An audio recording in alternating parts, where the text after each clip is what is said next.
रेणापूर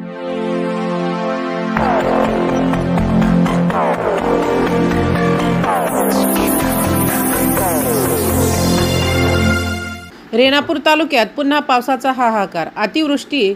रेणा नदीपात्रात शेतकऱ्यांच्या सोयाबीनच्या बनिमी वाहून गेल्या। शेतकऱ्याचे उरले सुरले स्वप्नही झाले उद्ध्वस्त।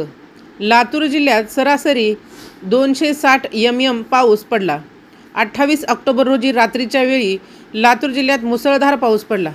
लातूर जिल्ह्यातील रेणापूर तालुक्यातील रेणा नदीपात्रात शेतकऱ्यांची शेतामध्ये असलेल्या बनिमी गेल्या वाहून।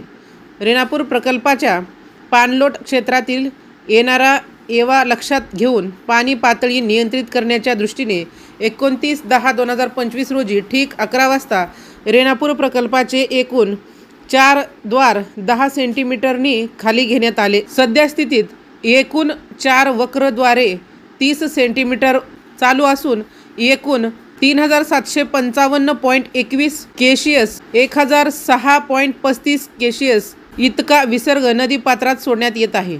धरणामध्ये येणारी पाण्याची आवक पाहून विसर्ग वाढवणे कमी करणे याबाबत निर्णय घेण्यात येईल। तरी नदीकाठावरील पुरामुळे बाधित होणाऱ्या गावातील नागरिकांनी खबरदारी घ्यावी।